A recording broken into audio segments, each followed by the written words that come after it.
I can't see any. Okay. Wait, I have no opening comments. I'm being so serious. Just talk and I'm Be sure ready we'll to have an opening jump. be ready for us to talk. Welcome to KidMin Backstage, the place where we talk about kids ministry and take a peek behind the scenes. We try to share a little bit of what we've learned that works for us and some of our failures so you can avoid them.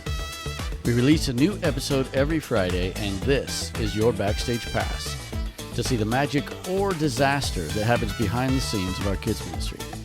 I'm your host, Gabe Baker, and today I am joined by Anisha Baker and Shaylee Burgess. Welcome back. Hello, everyone. Thank you. So, we said last time, I think, back by popular demand, so I don't know. Not back by popular demand, Not today. but still here. Demanding to be back. Come on. Just joking. So, we were talking, or I said behind the scenes, the magic or disaster. So I showed Anisha the clip. Did you Yes. tell her about it? Oh, no, I didn't. Oh, okay. So I showed Anisha a clip of it, but we were doing a podcast not too long ago, me and brother Aaron, and he had a Red Bull, and he was pointing out that it was like the same color as that and match. He's like, yeah, it matches. And I had just sat down because I had turned the heater off, and I was like, I'm just going to do this live, And then he's like, he took a drink. He's sitting like where you are. And he's like, and this was falling over. Fell on him. Fell on me. funny. So I was like, yeah, that's the disaster we haven't Yeah, seen. But he that's couldn't get it funny. out. Because he's like mid-sip. That's funny. So, yeah, it was pretty good. That's funny. Okay, well, what are we talking about today? We're talking about inspiring the team. Yes. Inspiring the team. I couldn't find that on the paper. I was like, I don't know. So, I wrote a few notes, and I don't know, I'm not going to really totally follow them, but in ministry, there's always, or in the business world and everything, there's always like a talk about management versus leadership or whatever. And so that's a big, huge subject. We're not going to tackle that today. But I think that part of leadership and inspiring the team is kind of the premise, I guess, of what I want to talk about today is that Matthew and I did a podcast recently on, it's called Quit Quitting. So people quit stuff, and I think people shouldn't quit stuff. But I do think that sometimes it's, how do I say, like part of the responsibility, not all of it, because I think people, it's on them, they shouldn't quit. But part of the responsibility is on us as leaders to inspire people. Mm-hmm.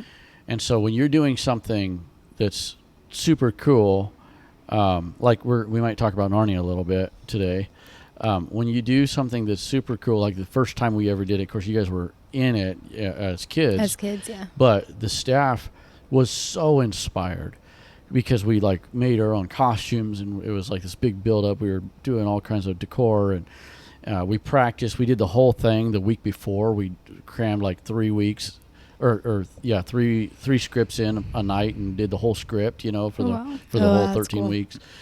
It was incredible.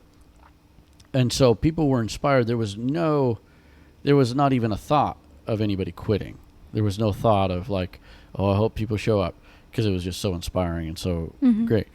So you can't, you do have cycles and seasons, so you can't always have that. But I guess my thing is like, what can we do, even just our Sunday school, and maybe inspire others? What can we do to attract other people and to make it inspiring, make it so cool that it's not just cool for the kids to come to, but that the staff is like, oh, I want to be a part of that. I want to do something like that. So some of the notes I wrote is, in ministry leadership, there's a profound difference between managing staff and inspiring them. And so I put, while management ensures tasks get done, inspiration transforms ordinary tasks into meaningful mission. And when your team is truly inspired, they don't just work for the church, they work for the vision God has placed in their hearts. Agreed. That's good. Yeah. Amen. No, I do actually. That is a good statement. Is saying like managing staff and inspiring them, like the difference between that. Mm-hmm. I feel like sometimes people like might not realize that. Yeah. But I feel like And it's very both are important as a leader. needful. Yeah. You know, you have to do both. But it is like, there's another saying, like management is pushing, you're pushing people, and leadership is pulling people. And I think that management gets a bad rap, but good leaders actually are good managers. They have to be able to manage. They have to be disciplined. You know, they have to manage daily disciplines. And so all that stuff is necessary. But if we can be like forging ahead and look back and people are like, oh, I'm coming, you know, I want to go there. So an example, okay, so number one, we can get into our points here. Number one is bold vision creates magnetic appeal. Doesn't that sound cool? So I remember, I've used this example before, I think, but I remember when I'm always trying to retire, and then I get called back out of retirement. But so I had retired from Sunday school for a little bit, and got called back into it. And I remember there was a guy that had worked with me in Sunday school like years ago. In fact, had been part of that original Narnia and stuff. And I can't remember what happened, but he had got out of Sunday school too. And I can't remember. He may have left the church for a little while. I can't remember that for sure. But anyway, he heard that I was getting back. I was going to take over Sunday school again.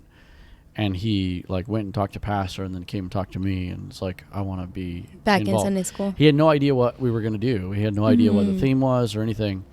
And so, I mean, I'm not like bragging on myself, but Because it was like, just so cool. yeah, I was so cool that he just wanted to be with me. But Wherever I was going. he remembered, you know, some of the things we had how done. it was. Yeah, and so he was like, okay, I want to be a part of that. Yeah. And so and we have some element of that. I just had somebody reach out to me last night that we have a lot of young people that are asking to be in Sunday school, which is very cool. But this person's not as young, and it kind of actually surprised me. And they asked if they could, you know, be in the new Sunday theme. School. No, they just want to just be in in Sunday Sunday school. I don't think it had anything to do with the new theme even. Oh wow. They just asked if they could be in Sunday school and talk a little bit about some specifics. So anyway, That's cool. I got to talk to pastor, but they'll probably be involved a little bit, you know. That's cool. So anyway, I think that, you know, there's probably a portion of our church, probably a large portion of our church, that have no idea what we do up here. You know, they just know that, oh yeah, there's some kind of Sunday school. Something up there. Yeah. So, loud and crazy. like go up, come when back. Brother Carlos, I still remember when he came back and he helped for a little while because he wanted to. I think he was wanting to like get some acting experience or something for Heart of Christmas or something. But anyway, he came back and he helped for a little while when we were doing Esther, right? Esther, yeah, I think downstairs. And I just remember he was like flabbergasted. He was just blown away by. He's like, he kept on saying, "You do all this for the kids?" And he's like, we had the microphones, you know, the headset mics. He's like, "You have these for the kids?" That's funny. The script, all the decor. He was just like, he was looking around. He just couldn't believe it. You know? And so that's kind of neat. And so when people, a lot of times when they see stuff like that, they're like, "Oh yeah, I want to be a part of that." Yeah. You know? I remember back when, a long time ago, when we were building the Coliseum, that like we had a lot of help, and like people that weren't even in Sunday school helping. Yeah. I felt like people were like, wow, like this is in more fact, than I ever expected. I'm glad you mentioned that, because I think that was the first time, not throwing shade on the church or anything, but in fact, it's because we didn't like ask, I guess, you know, or I didn't ask. But a lot of the previous sets I built, mostly me and just a few other people like that were in Sunday school, not very many. And sometimes it was just like me and two other people that built the whole set. And so it would take a long time, whatever. And that was a turning point. That was in 2015. Oh, wow, that's crazy. And that was a turning point. So Adrian, how old would Adrian have been in 2015? Like 6, right? 7? He was born in 07. Yeah, so like what? Oh. 8? 8, yeah, 7 or 8 years old. But we built, so a bunch of people were gone on a trip. I think it was like Freedom Camp or something. A bunch of people were gone on a trip. What is it, Freedom Camp? I think so. I think Wow, it was like July-ish. And he and I built the structure of the whole Coliseum, just me and him. And then, like you said, so everybody kind of got back, and they came up and they saw like the start of it. And I got to talk about it really quick. The structure of it, how we did it, it was really cool. It was like these, I think it was 2x2s, and then we had these like angle brace frames that we had screwed up. So anyway, it's all these poles basically in like a half circle to make the Coliseum. And then we did cardboard and stapled that to it. And then we got the brown building paper, and we crumpled it all, which is something we do a lot now still. And then, but we had this system, and it was just me and him. We had this system. We crumpled up, and then we spread it out, and so it's like a piece like 10, 15 feet long. And then we had this spray glue, and we would spray it lightly on the paper, and then we had a bucket of sand and a bucket of dirt. Oh, wow. And we'd grab it, and we'd sprinkle it all over that, and it would stick to the glue, and then we'd wait like just not very long at all, and then we'd roll it up gently, like it's just a big roll, and pick it up and shake it off in the garbage. Wow. And then we would hang it. I didn't know that's so cool. Yeah. That's how you made that. Because Yeah. I remember one time we did something and we used like a stencil and we'd use the rock like spray paint. Yes. But that was much more recent, much higher technology. Yes, that was really cool too. What was that? Oh, I think it was our the castle. Wasn't it? The castle. We did that on the castle, I think. Yeah. Because I used the rock spray paint on the castle. Yeah, for Survival Quest, was it? Was that Survival Quest? I'm not sure. It was a really long time ago. I think it was for like. Oh, it was it during when August. we had the vines hanging down and stuff too? I think it was feels for like our, it. It was our Nevada River, or is that was that the only? name? Huh? I don't think I don't even remember that. Okay, so there was a theme we did. We're way off track. There was a theme we did. Well, actually, no. This fits because I don't know if this is the theme you're talking about or not. But we did a theme that was very, very loosely based on like an Indiana Jones type character. Mm-hmm. It was a cross between what's the woman one? Tomb Raider. Oh. Tomb Raider, San Diego. The Lara Croft or whatever. I have no idea what we're talking about anymore. It's some kind of series or whatever. Anyway, she's like a female,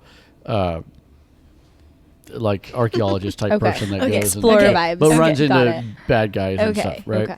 And then there's Indiana Jones who does the same thing. He's like an archaeologist or something. Anyway, I don't know the stories really well, but so we wanted to do this theme, and we didn't follow that storyline at all, but those characters were loosely in my mind as the heroes. And so it was a theme, and it was on evolution versus creation. And so the hero, so Brian played the hero it was Nevada Rover. That's what it was, Nevada Rover. And that was like Indiana Jones, like Nevada Rover. And he had I have the picture of it, but he had a costume. He had like this hat, and he had like some kind of vest or jacket or something, and he might have had a whip. I'm not sure, but it was kind of cool.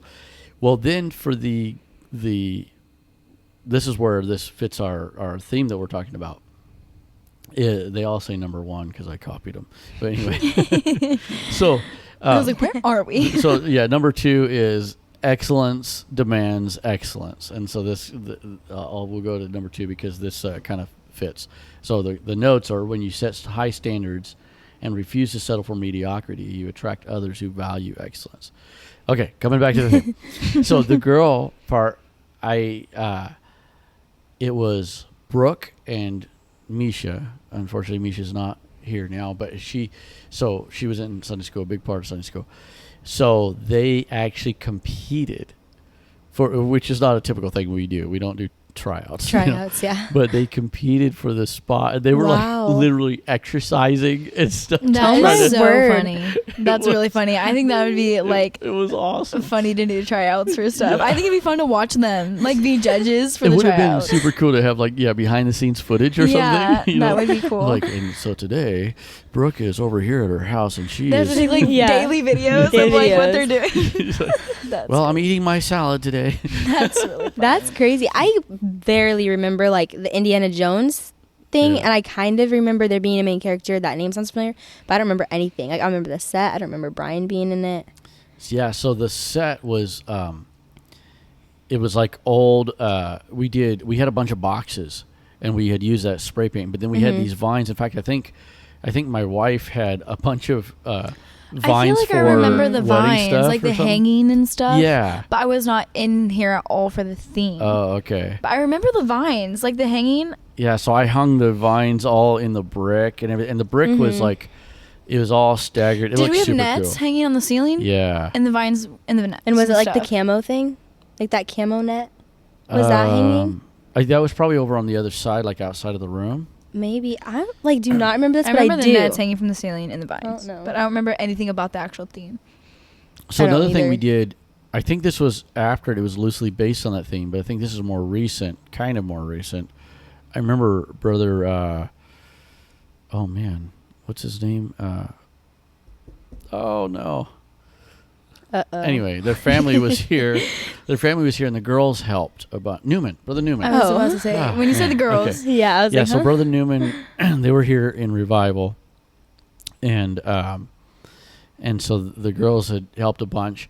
But I remember we did these big. I mean, they were probably 8 feet long by roughly like 4 feet wide pieces of cardboard, and we cut them like just this like weird shape, and then we cut in not all of them, but in a couple of them we cut a hole in the middle, like probably, I don't know, 2 feet or something, but not like perfect, just like rough, And then we took those and we hung them with fishing line off from the ceiling, and then we took vines and hung And the didn't you vines put the out. lights through the... Yeah, and put the the hole? lights, Yeah. where it was shining through the hole, and then Yeah. the vines were hanging down through the remember hole. that. I remember that too. So it was like a ceiling of a cave or or something. Yeah, That's that's super cool.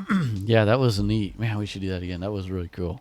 It turned out really neat looking. That is super cool. And then we had all the boxes. That was when we got all those boxes The from fish Steve's boxes. work. Fish Yeah, the fish boxes. Unused. Unused. Yeah. Yeah, I remember we had the box party. Yeah. Yes. So I do there's remember there's that. another example. Like people wanted to help. They Yeah. wanted to come. We made like a Systems. competition out of yeah, it. and we made like a system of it. Yeah, so we had all these boxes that we had to. They came flat. Yeah. And it was like, I don't know how many it was. It was over 1,000. I 1 think. million boxes. Well, it was over 1,000, but and so we had to fold them. Well, there were so many to do, and so we had like 2 lines or something, like production lines, or maybe it's 3, and they were competing. So Yeah. they fold tape and throw them, and we had, And then we had people stacking them. Yeah, and we had at one point over in the corner, it was like a pile. I mean, just this Yeah. massive pile of boxes. Insane amount of boxes. And then we stacked them, and I remember carrying stacks over and trying to balance them. Sometimes they would fall, but I mean, these stacks were like, have you ever seen those like games on the phone where they Just stack get and pizza stack or and whatever or stack. something? Yeah. it's like cartoon So character. it was like you have these stacks, and I remember like, oh, like just trying to balance them and stuff, and they were I remember, like 10 feet tall. I was trying to fold them and throw them to Logan and Adrian like faster than they could stack them because they had Yeah. a bunch to Oh, stack, and we yeah. were just trying to make their pile bigger and bigger. Like, I Yeah. remember that. So- Yeah, I remember that too. And I remember wearing like a white sweatshirt, and because like the inside was yellow, we were folding them inside out. Oh, Like my yes. sleeves were like stained Just yellow. stained yellow. Yeah, I remember that. And then Ashton, my younger son, he was up here, when we were helping and stuff, and he would build forts out of them while we were still working Yeah. on it. He'd build little forts, and so I was like, That's "Where's crazy. I Ashton?" remember that. Well, when was that? Was that like 2020? Because it seems like maybe not. Oh boy, I don't remember. I was definitely in school though. Yeah, it might But- have been. I don't remember. I probably have pictures. Because then, actually, when we did that Esther thing that you just talked we about, used the boxes for that. we used those downstairs Mhm. Yeah. while we were building something upstairs, and we did a short Esther So it theme. mustn't have been 2020 because we did the Esther theme. I remember having to take it down and like put it back up because of Yeah. the 4th of July event. Oh, yeah. Yeah, we had to take it down and put it back up. So it must not have been because we didn't do... Did we do our... I don't think we did it in 2020. I Did don't we? think so. I don't remember can't what happened. Anyways. All right, well, so number 3 is challenge breeds growth. And so there's a saying I read a long time ago, or it's not a saying, but I read this a long time ago, is that when you do small things, you attract small people. It's like small thinking, you know. Mm-hmm. And when you do big things, you attract big people. And that doesn't mean fat. But it means that you attract people that, you know, are interested in doing big things. And so, and I've actually have experienced that over the years in our Sunday school. I've done where it's been a struggle to get help and get people to want to be involved because we were doing small things. You know, we weren't. Yeah, it's not like so cool and you just Yeah. want to be involved. Like, Right. It wasn't like, you know, now a lot of times, a lot of the stuff we do just by nature of having our space and everything is kind of epic, I guess. Not to be braggadocious, but you know, it's it's big and it's cool. And so people are like, oh, I want to be a part of that. That looks cool. I want to, you know, fit in there. And so, so anyway, that's where that note that I have is high capacity individuals are drawn to environments where they'll be challenged to grow beyond their current capabilities. And so I think that sometimes we might think too small. You know, like in Sunday school or whatever we're doing, we might think too small. Whereas if we can be reaching outside of our element, then a lot of times people will show up to help, and they'll show up to bridge that gap that we can't do. There was an interview. Do you guys know who Harry Connick Jr. is? It kind of sounds familiar. Okay, so he's not Christian or anything, but he's like a jazz guy or whatever. He does a lot of other stuff too. I think he was on one of those talent show things, like a judge. But anyway, he's a musical genius. He started playing piano. Well, I don't know. He might have played other stuff. I think he played drums too when he was like. But he put out an album when he was like 11 years old. Oh, wow. Oh, wow. And he can play like every instrument. He's just really, really good. Well, he does big band stuff too. And so he has directed orchestras. Well, in this interview, the interviewer asked, do you have issues directing instruments that you don't know how to play? And he basically knows how to play all of them. But somebody that plays the trumpet or whatever, that's not like his main instrument. And so they play the trumpet way better than he does. And so he said he was like, it's a good question, even though he plays it, because he said yes, he has trouble directing it because in fact, maybe because he can play it, he has his own limitations in his head. So he's like, play these notes because this is what I could play. Whereas that trumpeter, is that how you say it? Yeah. That trumpeter or trumpeter. Trumpet player. Yeah. Oh, trumpet player. That trumpet player could do it way better. Yeah. Way more awesome. Because that is their... It's like at Still. Heart of Christmas, like my dad will be trying to like tell somebody what to sing. I remember this with on one of the songs. He was like trying to tell them how he wanted it like sung, but he couldn't demonstrate because he can't like hit that, or he doesn't even necessarily know the words, but he's like, this is how I want it to be sung, but he has like a hard time conveying that because he doesn't know how to sing like that. That's interesting because like Kirk Franklin is just he's not a good singer. I mean, he sings some, but he doesn't. Sorry for any Kirk Franklin. But he's a musical genius. Yeah. I mean, he's like Seriously. incredible. And he directs the choirs though, doesn't he? Yeah. Oh yeah. And it's like amazing. He knows the songs inside and out. Like you watch him direct. I mean, he knows the little tiny notes. Like he'll make a motion and stuff. I mean, he's really charismatic, But it's incredible that he can do music so well. Of course, he plays piano and stuff, but the vocals that he directs are incredible. And so it seems like that would be really hard. Like, how do you how do you do that? And I think like as part of this whole thing, and we're getting close to our time here, but as part of this whole thing, our last point 4 is impact attracts investment. What I mean is, like, if you make an impact, it attracts people that want to invest in it. They want to help, or literally invest money sometimes. So, but going back to like Kirk Franklin or somebody like that, I think that when you can make such a difference and make such an impact, then on such a smaller scale is the example I started with, where that young man wanted to be a part of what we were doing.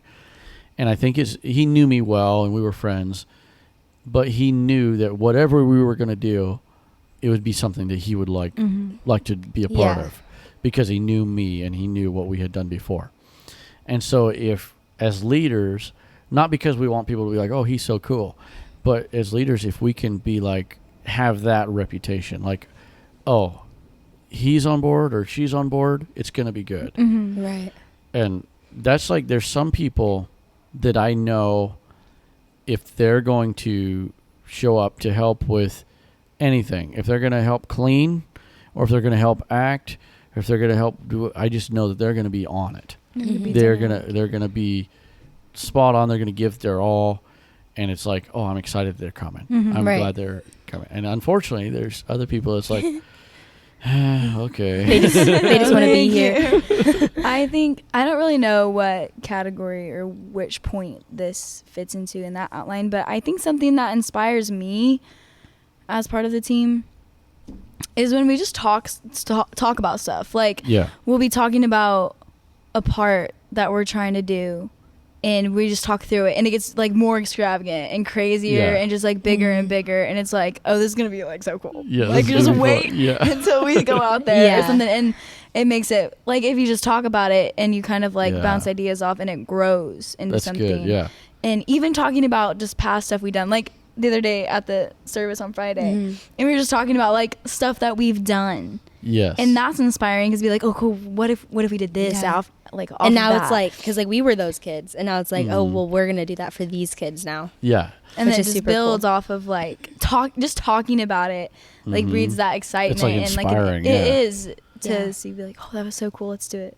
Let's do something like that. Or, Yeah. Well, and sometimes we'll do that, like after Sunday school, we'll, be looking around and I'll be talking to, like, I think I'm a wall right here, and this. Oh, well, you know what would be cool? Yeah, people as if will you come just- up with ideas like, like, if oh, you that's a just good idea. talk about it and, Yeah, like, just talking about just it. everyone just getting more ideas and stuff. Yeah, it's like like an organic brainstorm. Yeah. Like, it's just kind of happens off the cuff, and Yeah. people get excited, and I like that. Yeah, too. I like It's- talking to you about stuff that I feel like you should build, even if it's completely unrealistic. Yeah. I'm He's like, well, that what defies about gravity. this? But that sometimes that gives me ideas. Yeah. Like, I've done a teaching session before where I'm like, what if you had $1 million? What would you do? Because if you start there, what happens is it takes the limits off. It takes the limits off. Yeah, exactly. that's really good. And then you can start thinking ideas and like, okay, we can't do a roller coaster that goes through a waterfall, but since you came up with that idea, Yeah. we could do this. We can make a waterfall and walk behind it. Yeah. We have done waterfalls up We here have done before. waterfalls. We should do like what are those called when they go off the edge, like an infinity pool? Oh, We should do that out that yes. big picture window right there. Oh, that would be so cool. But would it be doesn't cool. open. We could do it out a window and just have like a Yeah. stream of water going out. That would be awesome. Sunday school's in session when the water's going out the window. Yeah. People outside like, what is that? That's how you know they're Sunday having school. Sunday school. That's how you know your kids are not ready to leave yet. That's Come funny. get your kids when the water turns off. That's funny. All right. So, big vision executed well creates momentum that attracts those looking to invest their time and talents in something significant. Okay. There was a reason I wanted to read that. So I remember when somebody came out, you might remember this if you can think hard, because I'm not going to say their name, but they came up. They weren't even trying to help in Sunday school. They came up for some other reason. And this has been, I don't know, a couple years ago probably. But they came up and we actually threw them into a segment. We're like, come on, you can do this. You can do it. And so we threw them into a segment, and they had a blast.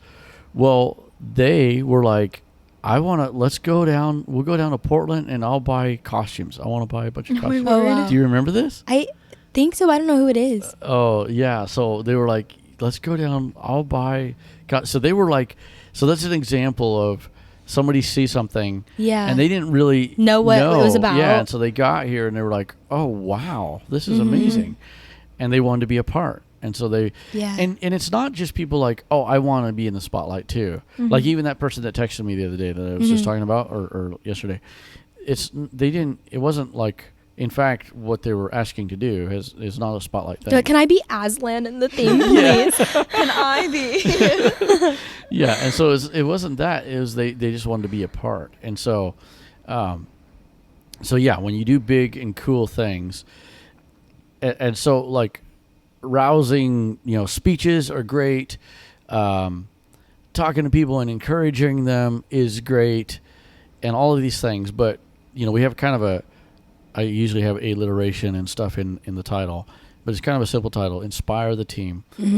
But it's because I think that the dynamics of doing that, of inspiring the team, is really all about what you are doing. If you're doing these big, epic things, they want to be a part of it. And then if you're making an impact, if you are making an impact on kids' lives, if you all of a sudden have kids praying through all the time, then you're going to attract the kind of people that want to pray kids through. Exactly. And so versus if you just are doing humdrum Sunday school, you're going to attract humdrum people. Yeah. And I feel like there are people who are looking for a way to be involved in church, and they're not like, oh, well, I can't really sing or I can't play an instrument, so I can't be used. Yeah. But I think that people are looking for a place to be involved, and when they see that, like, oh, then this is a place where I can, use what I have for God. Yeah. Because, exactly. I mean... Or even, like, they might not even know, like, they can act. And they don't know what's up here. And at the end of the day, you can learn that kind of thing. Like, you can, like... Like, just be available. Just if you... Or you don't even have to act. You could do... I don't act. You could do... Well, like, Shamra, she was just on the podcast, and she said something that... it was after the podcast, but she said... She was saying... I had said in the podcast, I said, there was a time when we had like 8 people on the team, period. And now we have like 30 plus that we rotate through. We didn't rotate. It was like you did a theme, and then if you wanted a break, you could take a break, and we'd get somebody to replace you. And that's why Shamra played an old man every Bible story. And that's where that came from. She played Pharaoh, and so that's so funny. But she said, it wasn't always like that. We didn't start out that way. And it's true. I didn't think about that. We didn't start out that way. We had to develop that talent. And so now our staff has it so easy. I want to be the next Pharaoh. We have timers. that inspired me. I will get a costume together. Yeah. That is too funny. So anyway, we had to develop those people. But, and I think like going back to, some of the things you were saying, talking about the inspiration, like what you guys were talking about earlier, when we see, we want to do that for the kids. We were kids before, now we want to do that for them. I think that sometimes people are, I guess, maybe intimidated, but like you said, maybe, I can't act or whatever. But I think, and this is another podcast for another time, but I think sometimes people think that you have to be goofy to be in Sunday school or silly. So like to your point, they want to be used, and it's not that they necessarily like, oh, I want to be on the platform, but they don't know where to be used. Yeah. And so a lot of times people are like, well, I'll clean, which is fine. That's good. But and then like, you want to be in Sunday school? Oh no, I'm not like that, And there's so many jobs. I mean, Sunday school is almost like a little mini church. There's so many jobs in Sunday school. There's so many things you can do. Yeah. Yeah, there's a lot of different things you can do. And so I guess for people that are trying to recruit staff is think about, all those roles that you could have in your Sunday school. Okay, we are over time. Shayla's got to go. We got 1 minute. So to recap, so number 1 is bold vision creates magnetic appeal. When you do big things, you are a magnet for people that, want to do big things. Yes. Excellence demands excellence. So if we are excellent in our leadership and we kind of set that example and we demand it, then we're not only going to have an more excellent process and staff and Sunday school, but we're going to attract people that are excellent in their lifestyle and the way they operate, And then number 3, challenge breeds growth. So if you can challenge people, then they will grow outside back to the acting. With acting, like if you're thrown into that, yep. You got to be Pharaoh, and then you learn how to be Pharaoh. You know what I have thought? You know what I've thought about doing? I've thought about. We might do this sometime really soon, but maybe in our next transition or something. I thought about doing probably not in our theme, so maybe in a transition, doing a whole Sunday school without any music. Now, to people that are hearing this, they might not sound like a big deal, but we do music, theme music, 100%. For every segment. Every segment has theme music. And then, of course, we sing and stuff. But it adds so much. So much. That if you do it without theme music. It's so hard. Because even today, they went into offering, and it was music they were not expecting. Circus music. I don't know what it was. And they were like, came back, they're like, offering was so awkward. What was that music? It was like I don't even know what it was. It was like a merry-go-round, like on the horses. it was like that. Wait, you know what'd be really fun is if we did like a workshop, like a Sunday school workshop, and it was like, it had teams. I don't know. I'm just making this up on the spot. But like there's teams and you have to do you're assigned a Bible story. You have to, like, whoever has to do it, they have to go out and perform like this Bible story to everyone else. Everyone else is the kids. And you have got like to 5 minutes to prepare. Yes, and you have to do, or cool. or you're assigned characters, or you draw them out of a hat or something. Because I'm really stuck on this Pharaoh thing right now. Is if like, so if you like whatever character you draw, that's who you have to be. Yeah. And so, and like, if there's all these different teams, and you have to. That would be cool. And then like, here's the props. And you have to use these props. Yeah. Yes, or we could that would be good to do, like Sunday school, like almost like a team building. Like just have a like a workshop. have a day. Okay, that's a good idea. So here's what we could do: is we can could do connect. We could do it. We could do it for youth as a youth activity, and then we could discover some new talent. Yeah, and that's true. That'd be super fun. Yeah, that'd be super fun, and do it like almost as a talent show kind of thing at the end. Yeah, but you have like however many minutes to prepare. But we could do it in the sanctuary and that stuff. Would be fun. I would do it. That would be cool. Okay, and then our last one is impact attracts investment. So if you make an impact, then you're going to attract, people are going to people that want to invest. Yeah, they want to invest their talent, their time, their money, and their energy. Yeah, absolutely. Absolutely. Okay, we are. We're way over our time, but we're also 2 minutes past the time that Shaylee has to leave. So that's a wrap. That's a wrap. Thank you, ladies. Thank you for listening.